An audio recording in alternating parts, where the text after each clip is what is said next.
Hello everyone, welcome to our Let's Play series of NEO Scavenger. This is Kernel RPG as usual, and I'm very happy that you chose to hang out with me today as we finally decide whether or not to go back to Detroit. Well, I finally decide, because last episode didn't go so well for us. We realized that we did a big mistake a couple of episodes ago. I did a big mistake, I should admit. You guys had nothing to do with it. Yeah, because I didn't bring the flashlight that Hata gave me. In my hurry to get to the end of the game, and I'm sure I'm not the first person to do this mistake, but basically I left the flashlight where, yeah, I left it there. It's still laying around. If we go back, we could go back, but if we go back, we'll be able to pick it up. But unfortunately, or fortunately, I have decided, in my magnanimous magnificence, that I shall not be going back to Detroit. This game is all about replayability, and this will not be the last episode of this Let's Play series. We might well die, but yeah, we're going to go into Camp Grayling, and we're going to, in our foolishness, attempt to find out what's it all about? What is Camp Grayling all about? And I can tell you right now a spoiler. We won't be able to find out. This game is, as I said, is all about replayability, replays and real roles of characters and all this sort of stuff. So different characters will access different information. For example, a hacker will be able to access information in computers, that sort of stuff. Someone who is good with mechanics will be able to, do different stuff, and hopefully we'll be able to come back here. I will not lie, we have been very lucky, as I said before, to even have reached here in my very first try when filming. But then again,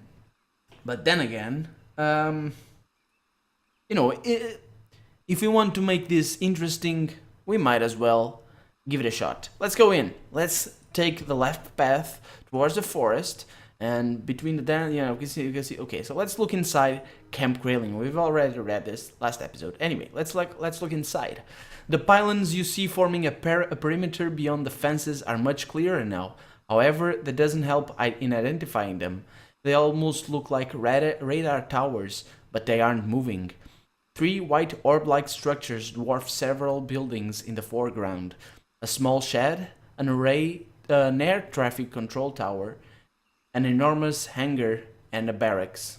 Beyond that, long runways stretch between even more hangars. You catch a glimpse of what they likely hold: unmanned aerial vehicles.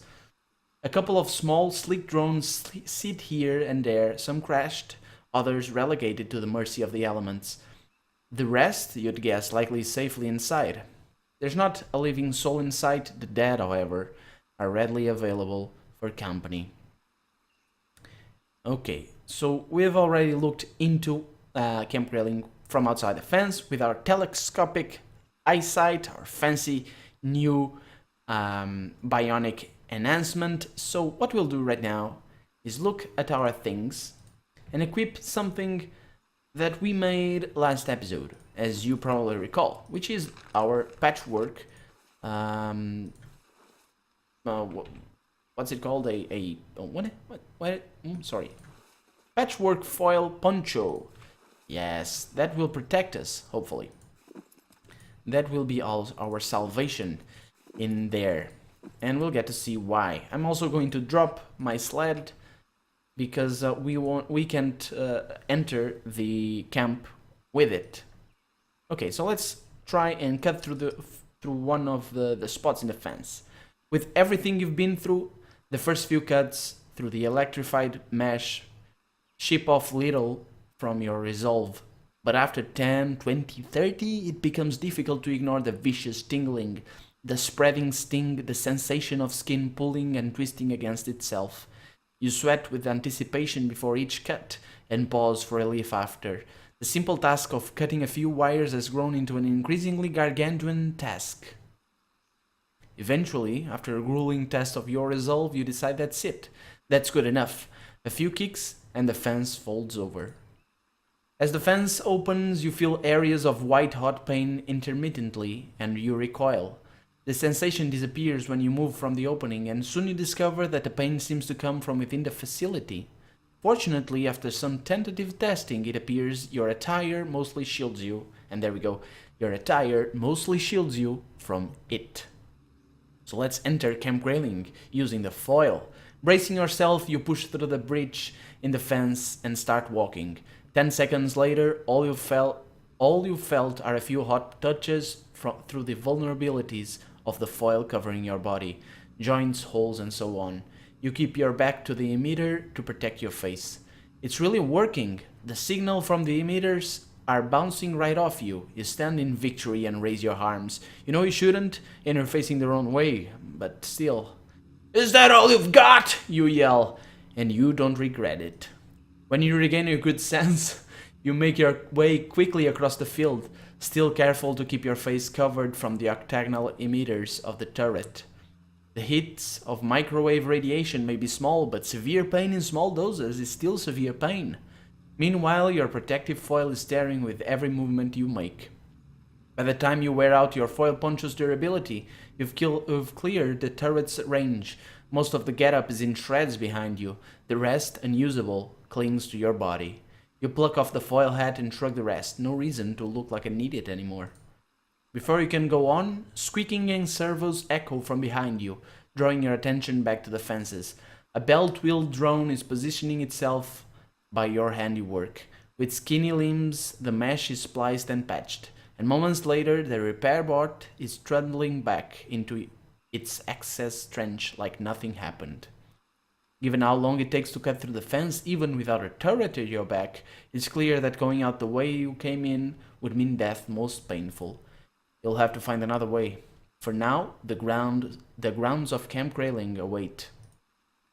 The dense mist coils around the base's ethereal lights. Every step peels back the white curtains, bit by bit, as you cross into a central area flanked by several looming structures. The three megalithic spheres consider you from beyond them, and on the far side of the base, like a hand considers an ant in its palm. As you near the center, a wall of mist thickens before you, reclaiming everything into obscurity. Your only sense of direction is culled from the array of lights, shearing through the haze, forming eerie constellations you can almost reach out and touch. You press on, one by one. Your steps reveal buildings, some small, some the size of giants. You stand at the epicenter of Camp Grayling. A vast central area opens up before you, awash in blind white halogen and ghostly clouds, menacing, silent, and otherworldly. From the swirling gray, unmoving shadows climb out of their wombs and assume their true forms. Various buildings surround the area. Your eyes are drawn to the nearby storage shed first. Farther out, an air traffic control tower, a barracks, and a maintenance hangar. But there's one figure that demands more attention as do its four siblings behind it, with heavy bone-crunching thuds on a corpse-littered tarmac. They tread on six spider-like legs. All too familiar octagonal emitters are mounted on their backs. Oh, more emitters. And they're coming for you. Okay, so we could attack the machines, but that's probably a terrible idea. I'm not gonna access my things. I'm gonna run for cover towards one of the surrounding buildings. Smartly, you recognize the futility of going up against the VMADs. However, the barracks, tower, and hangar lie beyond them, and the machines could not look more territorial if they tried. What you need to do is get indoors, and fast. But where? Okay, so I could go to the nearby storage shed, but I'm not... because I need to run through them, and this is gonna be my death, most likely. Unprotected, yeah, right. So it's only one choice that we really have. You bolt toward the storage shed. The VMADs follow you, their emitters locked on. You feel a blast of burning run across your skin, mounting with every step. But you push through it. You manage to make it to the door of the shed before it gets too bad. You seal yourself inside, and the pain subsides. You can still hear the VMADs outside, circling, stalking, taunting. In contrast to the base's outside areas, the interior of the storage shed is a small sanctum of darkness, absolved of fog, extending only a small dozen yards in either direction. Sounds from the VMADs outside ring loud, however, never allowing you to forget they're there. Along the walls you see little that you can use, a few rotting pieces of wood laying in splinters, pallets in another lifetime, caked with grime and dirt. But there's hope. The lone downlighter in the shed draws your eye down its illuminated cone. Cone? Yes. There's an old forklift in there. Ooh, got a forklift. Okay, so I could access my things, but there's no point. Let's check out the forklift. A thick layer of dust covers every surface, though it does nothing to hide the rust peeling up from the black and green paint job. The heavy-duty frame would give you some assurance for safety if it weren't for the cab being wide open from all sides. Still, it might be good for something. You sit inside and give the ignition a try. Despite appearances, she still moves. Unfortunately, forklifts have never been known for moving very fast. What's more, the shed's main doors won't budge. If this forklift is going to get outside, it'll have to be by breaking them down. Hanging on the wall behind you is a rope. Okay, so we're a mechanic, so we're gonna take a look under the hood and see if we can do about the limiter. Opening the engine compartment, you assess its innards, just check if everything is as it should be. You confirm your suspicions. A speed limiting device is installed. It'd be a simple matter to unhook it from the injection pump and free the machine to run at its natural speeds above a measly 10 miles an hour. Without carrying any kind of load, whatever risks the device was meant to minimize shouldn't be relevant to what you need to clear the VMADs and reach the other buildings. Okay, so let's remove... Oh, I could distract the VMADs and drive the forklift. Safety first. Leave the limiter where it is. Safety first. No, thank you. I'm going to drive the VMAD though. The VMAD, not the VMAD. I'm going to. That'd be cool. That'd be cool. Driving a VMAD. Yeah. I'm going to drive the forklift.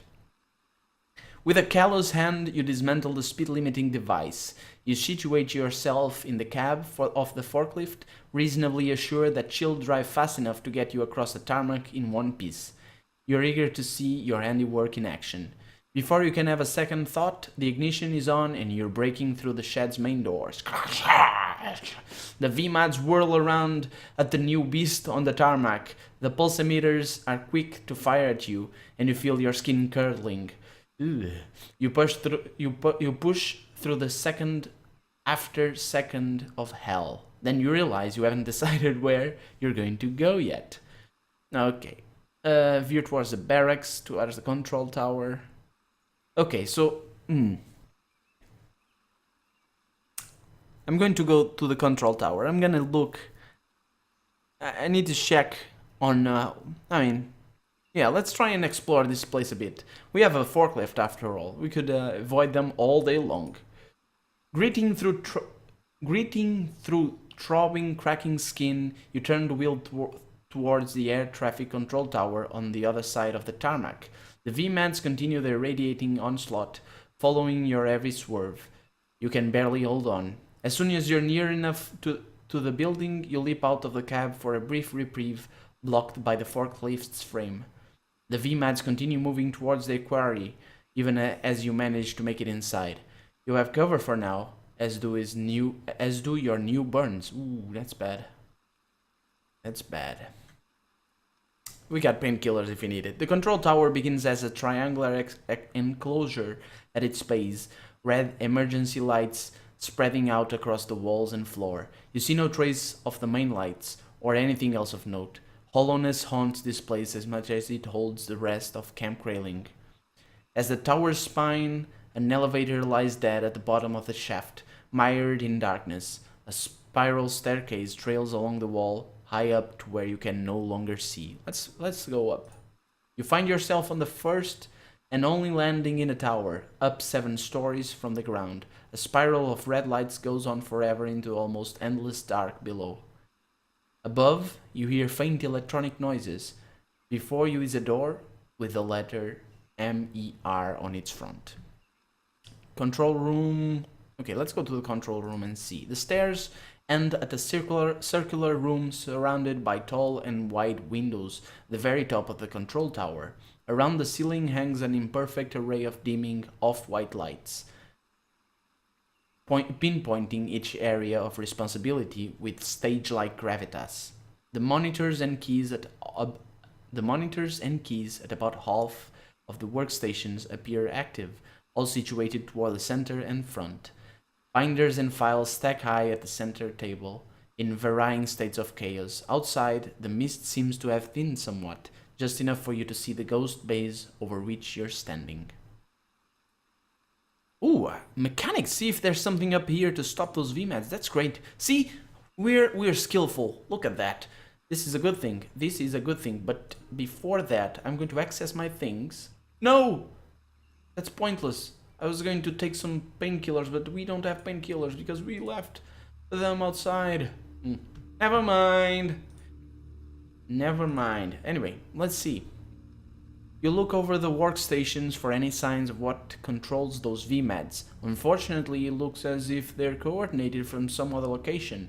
Most of the stuff up here is for human-operated vehicles, though that probably means base personnel have some way of interrupted automated operations.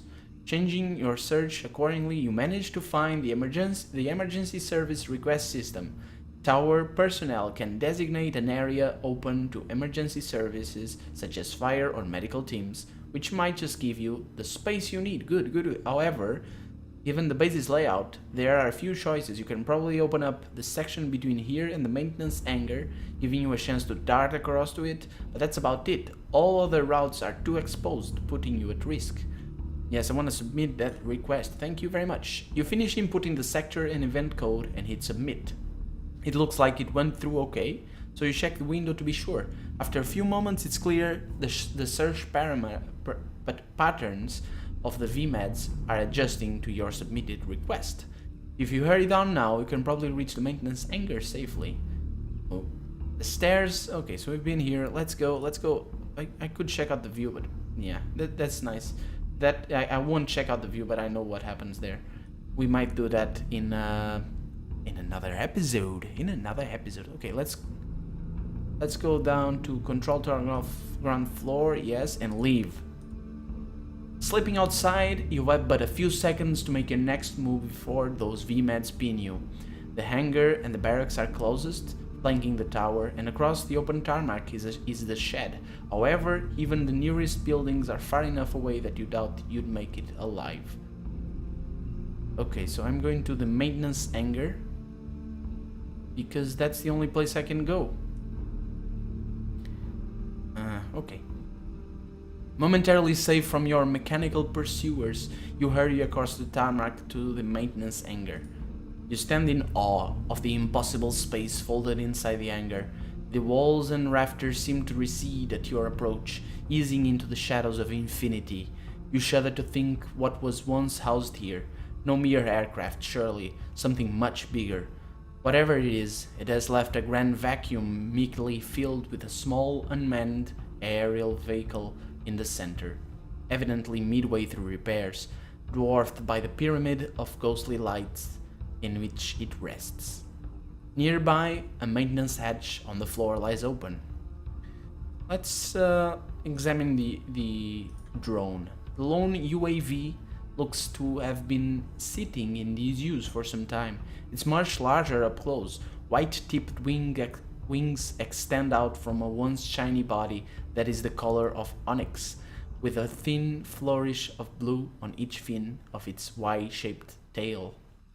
A weapons bay at its heart lies exposed and empty. A side panel hangs open, a clear void in the circuitry for something flat and rectangular. There's a shipping crate here with packing materials cushioning a circuit.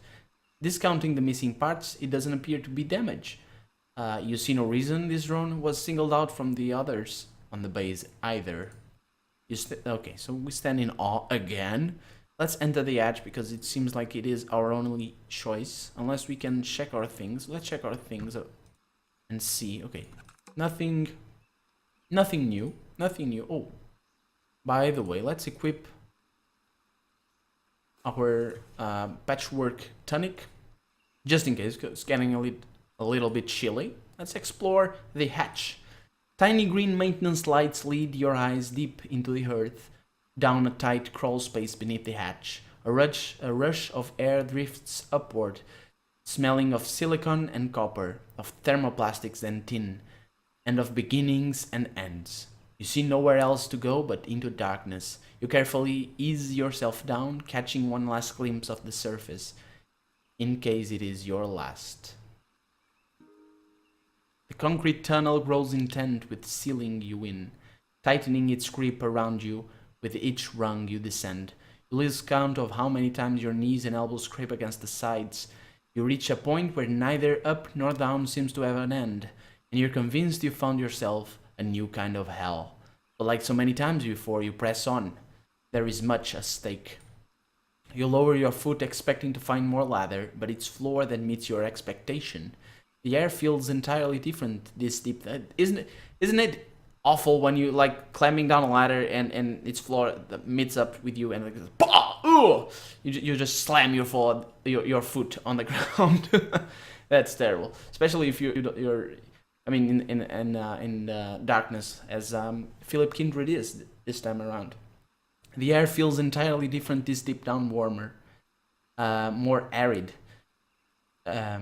You step off the rungs, expecting a whole other world. You walk forward, and blue-white lights rise like an ancient tide.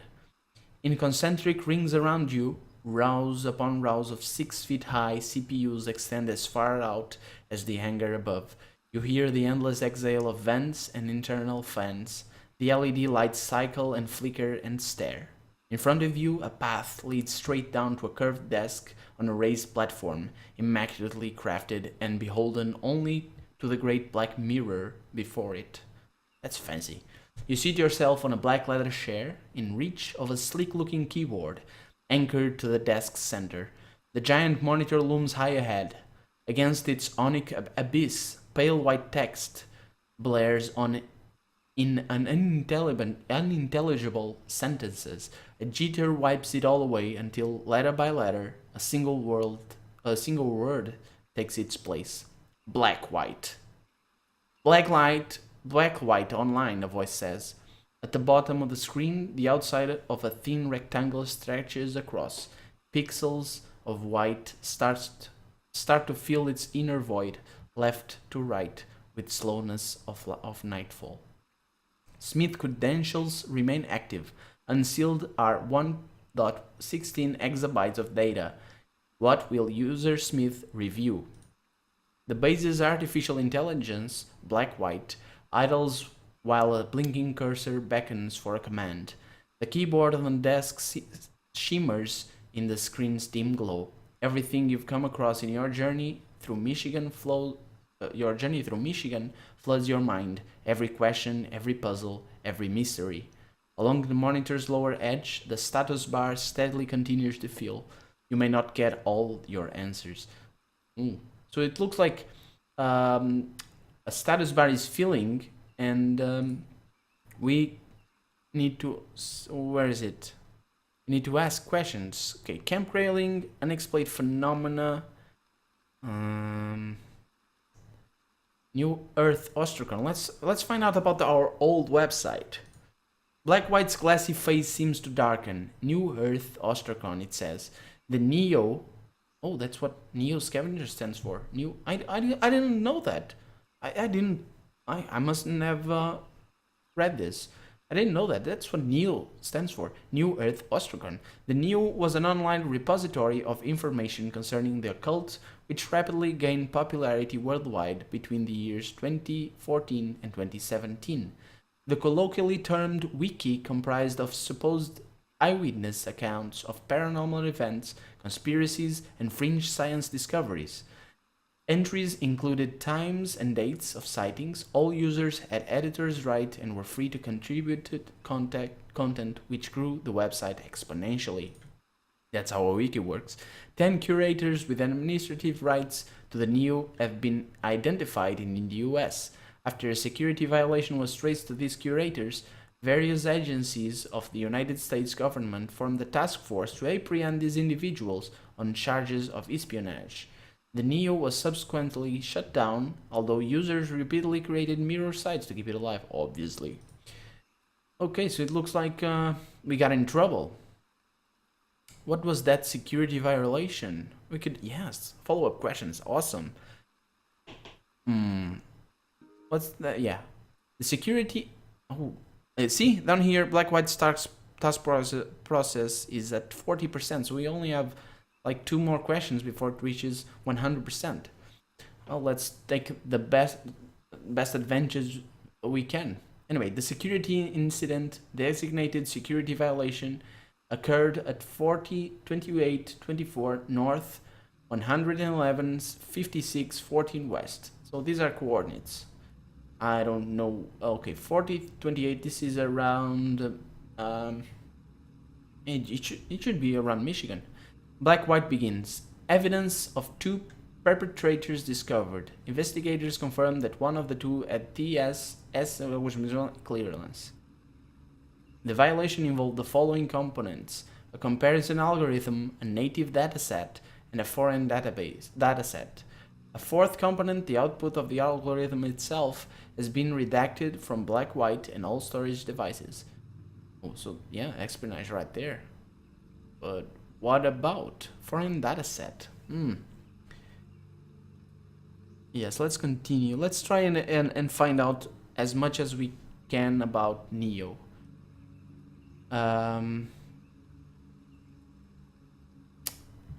So what about the violation components?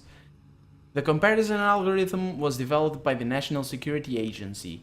Its purpose to analyze vast amounts of communications data in order to extrapolate common patterns and deduce the presence of national threats and terrorism plots prior to execution. Input can take the form of multiple formats in any and all known human languages. Coded communications can also be decided at runtime. The output of the algorithm includes lists of persons of interest, potential targets, possible scenarios, and suspected factions coordinating attack. Oh, this is like, yeah, pretty serious business. The native dataset included CNCI MDR datasets, foreign dataset estimated to be many times smaller than the native dataset. Additional information unable to connect to MDR. Yeah, I think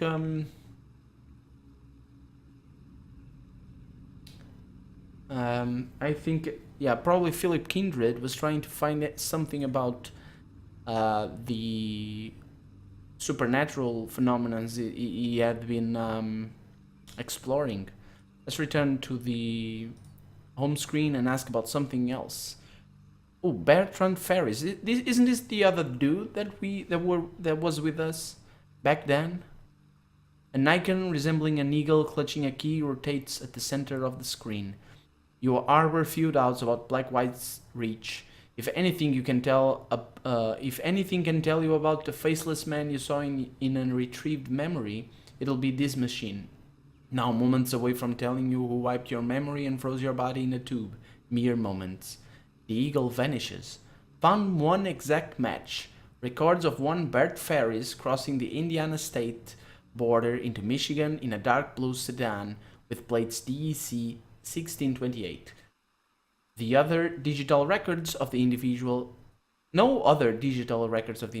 can be found, so it was a ghost of sorts. Black-White loads a map of Michigan state and on it begins drawing a path through several cities. North to Sturgis, then east through Coldwater, northeast to Jackson, and finally east to Ann Arbor. Until the last stop, the driver never spends more than a day at each location. 3 days after arriving, the path continues north through Brighton, then Burton, and comes to rest at Saginaw, whatever.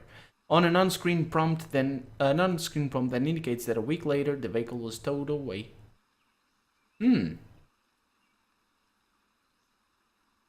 I mean, did he die? The progress bar continues each March as black-white returns to the home screen. Okay, so let's leave. Let's leave because I don't know what this is, and I might as well. You cross to the ladder, and midway up the shaft you hear Black-White's voice, distant and echoed. Unauthorized access detected. TSSIM violation. Escalating to condition Charlie. Sounds like that progress bar must have finished. Alarms start blaring below and above, and you scramble for the surface. The next thing you know, you return to the concrete shaft, squeezing back up towards the surface. One by one, the emergency lights below you shut down. In that sound, that awesome sound, always happens in movies. And I've worked with high-powered lighting because my father is an electrician, but I've never heard lights doing that sound when they shut off. Like, chum, chum, chum, never. Turning on, yes, they make a sound, but never shutting off.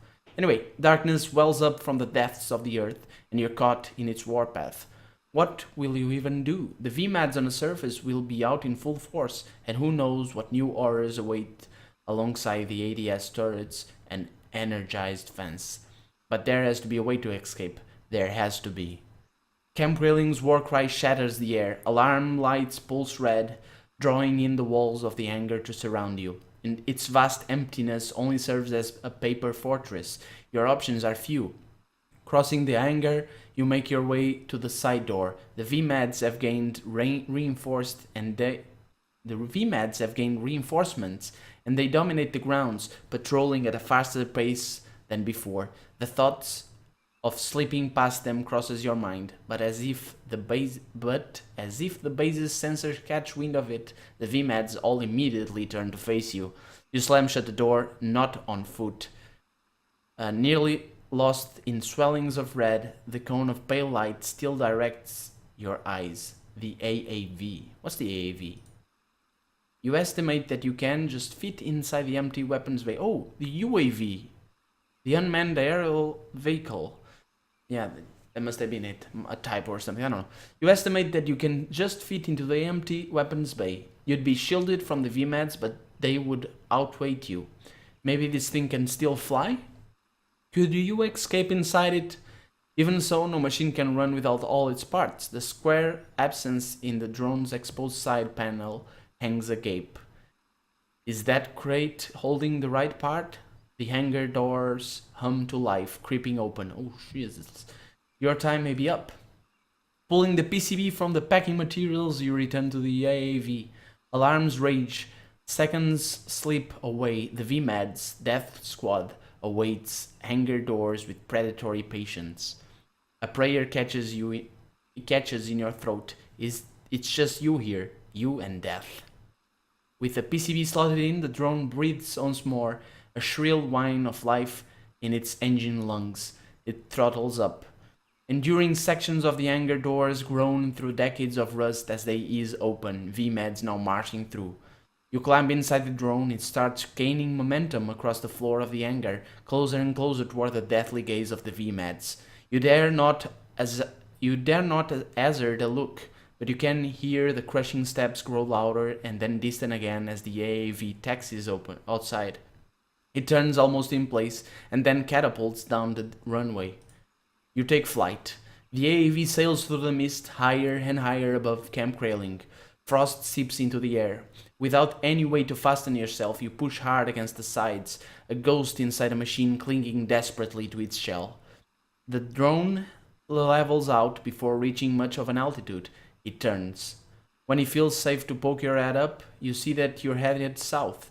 North past the tail fins, you see the small base silhouetted in red emergency lights, the three spheres of Grayling standing helpless against the escape of their prey, and the endless darkness swallowing all of Michigan. It's still night. You lie back again and look up through the dense clouds at stars you cannot see. And that's the end of the game. This is the end screen. You startle awake. No, it hasn't all just been a dream. You're still sitting in the AAV as its payload when a sudden jerk awakes you from the slumber of trauma-induced exhaustion. When you look out the top, all you can see of your former surroundings is a lake of mist far to the north, below the great black swamp. To see it sprawl from east to west, an antithesis of life, the necrosis of civilization. It's a haunting view beneath. Another crack accompanies the smell of burning plastic as you duck into your compartment again. The engines are failing, and there's a ragged whistling noise coming from the tail. The drone is no longer flying, but in a controlled fall. You hazard a peek outside. More and more of the swamp passes below. You glide past the rotting lands, the sinking roads, the crumbling buildings, the toxic fumes, but you're falling too fast to make a full crossing. You duck inside and brace for the inevitable. The drone hits something hard. The weightless rebound ringing in your ears for a moment before smashing and grinding through what looks like rocks and water. Parts rip away, and sludge sprays into the hold from the opening they leave. The fuselage twists right suddenly and flips over, throwing you hard into a debris-filled pool. Wrenching metal and cracks of composite echo over the next mound as the drone becomes just another part of the desolate landscape. In a fit of coughing, you crane your neck away from the sludge and pull yourself weakly onto an embankment. For several wheezy moments, you cling to the earth, gathering your senses.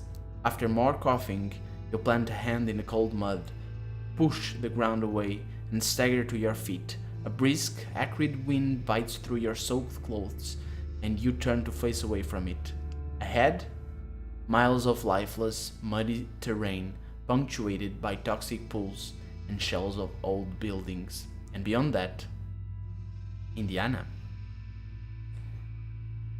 This is the end of the game, ladies and gentlemen. It's been a journey, but it's not the end for us. Tomorrow, there's still gonna be another episode of NEO Scavenger.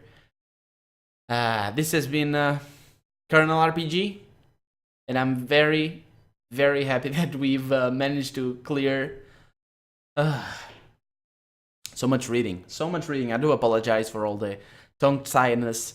I'm not a native speaker, so yeah. Anyway, I hope you've enjoyed it, and I'll see you tomorrow. Bye bye. I'll leave you with the credits. Not credits. What's this? What happened? Yes, that's it. Bye bye.